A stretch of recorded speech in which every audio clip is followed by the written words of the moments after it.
Hello and welcome to Giant Wednesday. My name is Danny and I'm here from Sleeping Giant Media. Obviously I'm here in my own house. I've got a couple of cameras set up. I've got this one and I've got this one. And I'm here today to talk to you about YouTube thumbnails and how you can kind of create the best performance for your videos by optimizing your YouTube thumbnails. Think about a YouTube thumbnail like a little grapply hook, grabbing your audience, bringing them closer to your video. So that's what we're going to do today in another Giant Wednesday Creative. So we're going to start off straight off the bat and we're going to go straight into YouTube and we're going to have a look at what our competition are doing. So we're making a video today about making YouTube thumbnails. So that's what I've looked for and I'm going to have a look at some of the competition.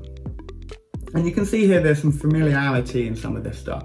You can see that they're using big bold fonts, bright colours, they're using people, they're outlining their people, they've got logos.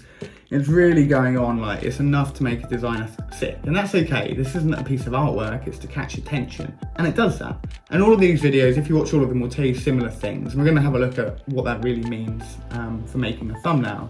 But already I can see my opportunity in creating a thumbnail that stands out on this timeline. So that's what we're going to try and do today. We use Illustrator when making our thumbnails for no other reason than we have it and I know how to use it. But you can use Canva, you can use all the other free tools out there. There's no snobbery when it comes to what tools we're using. But we should consider them as important. They're as important as a video.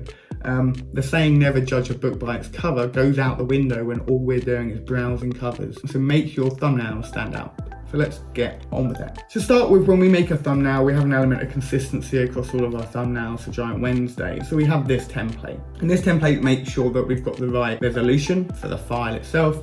It makes sure that we've got all of the various formats we need. So as you can see, we've got YouTube, website, Instagram or Twitter Square, and we've got a portrait format as well for Instagram or LinkedIn. And what we do is we make one thumbnail, then we duplicate it across those formats. But it also gives us a template for some element of consistency. So just to kind of start off on the bat, we've got some elements on the page already. We've got a purple bar on the left-hand side, we've got some logos going on at different opacities. Now they're there from the beginning. Now in good Blue Peter style, because that's what I like to do, I'm going to show you the thumbnail that I've really made. And I made the thumbnail obviously before I made the video, otherwise it would have been a bit weird. The first thing you're going to want to do is make sure that your thumbnail is fully representative of the video you're making. If you're making a video about Apple iPhones, don't go using pictures of Androids because it isn't going to attract the audience you're looking for. So you can already see from the beginning of my video, it's fairly clear it's about making something on YouTube. It's fairly clear it's about kind of making something stand out. For us at Sleeping Giant Media, one of the things that kind of really stands us out and one of the things we kind of hook all of our brand is based on is our people.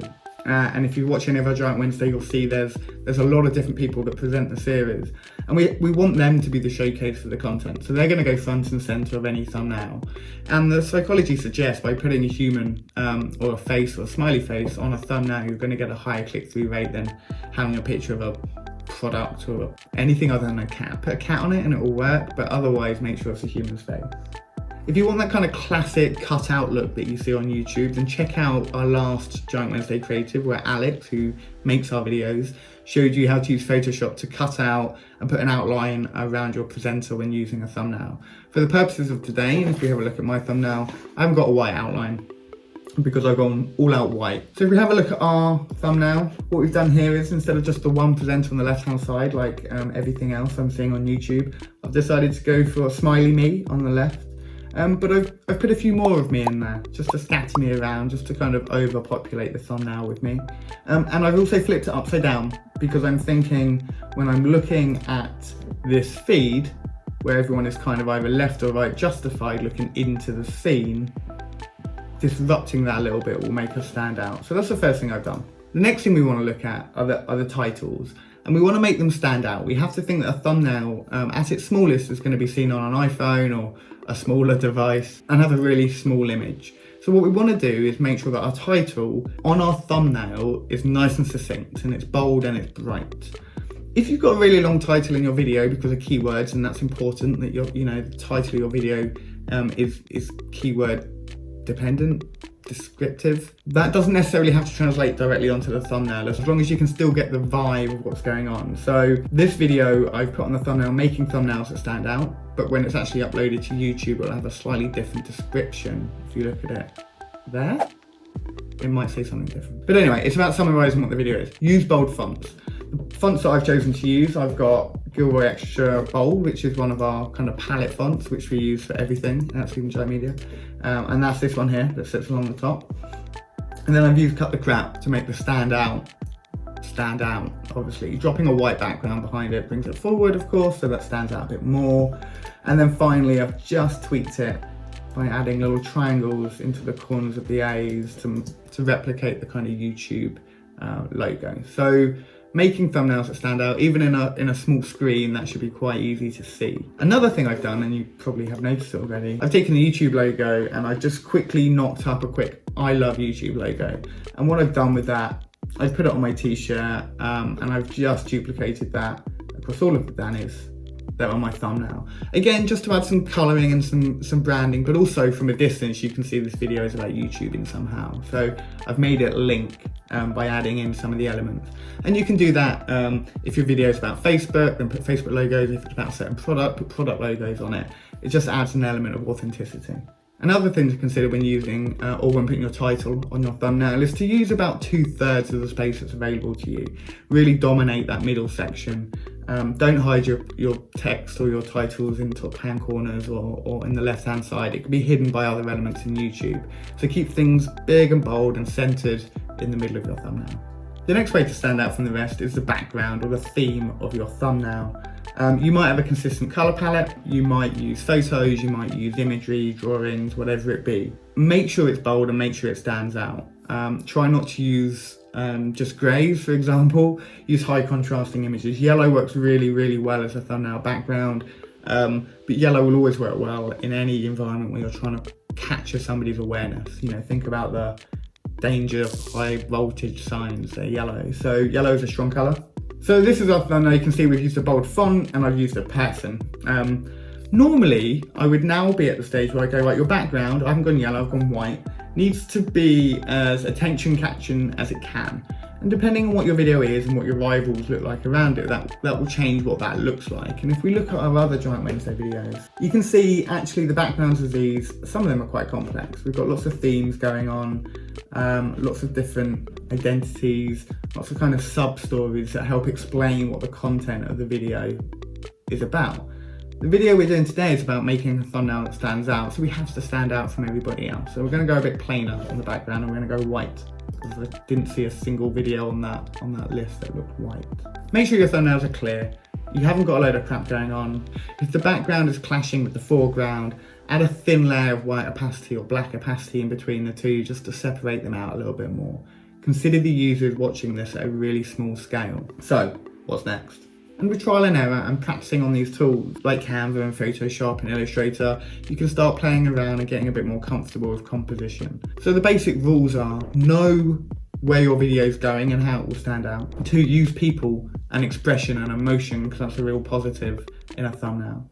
3, purpose build your thumbnail so it isn't just the screenshot that YouTube grabs randomly in the middle of your video, or kind of even worse, an ill thought out thumbnail that doesn't really describe what's going on in the video. Make it relevant, but most of all, make it stand out in those keywords where people are searching. If you're a business and you're looking to add some kind of brand elements, there's important things to consider like logos and colors and fonts.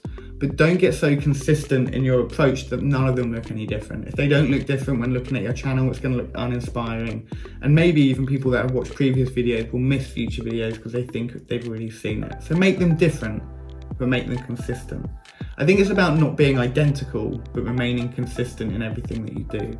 If you've got a channel full of kind of different types of video like we do, get consistent in your thumbnail across different types of video. As you can see, we've got one type of thumbnail here for our Giant Wednesday, we've just been talking about it, but also our Business as Unusual show has a thumbnail consistency that, although updates over time, still brings us an element of consistency within that channel. So one of the first things to do if you're a business is to start building some templates that everybody can use so that all of your logos, all of the elements line up in exactly the same place week after week after week. And if you haven't got access to the tools like I do here, like Adobe Suite, not a problem. All of this stuff is easily doable on programs like Canva, probably even Paint. Anybody remember Microsoft Paint? You could probably even make a decent thumbnail in Paint nowadays. Tools like Canva have loads of templates that are really quick and easy to use. You can upload your own brand colors, your own fonts, and you can get something really unique to your video on a free template tool like Canva. So go check it out. And that's it really. How to make a YouTube thumbnail that will stand out amongst your competitors. At the end of the day, people are going to click on whatever they want to click on. All you can do is give them a good enough argument to click on yours. A good bit of advice from Google and YouTube themselves is to think of the thumbnail design before you shoot the video. And that's it. So if you've got any subjects that you want us to cover on Giant Wednesday Creative, we're going to be covering a few over the next few weeks, mainly around how we've built our YouTube channel and how we make regular video content. So if you want to get involved, hit the subscribe button, hit the likes, do all of the things. If you've got any questions, pop them in the comments below. A member of the team will probably help you out because they're quite nice like that. Otherwise, we'll see you next time for another Giant Wednesday Creative.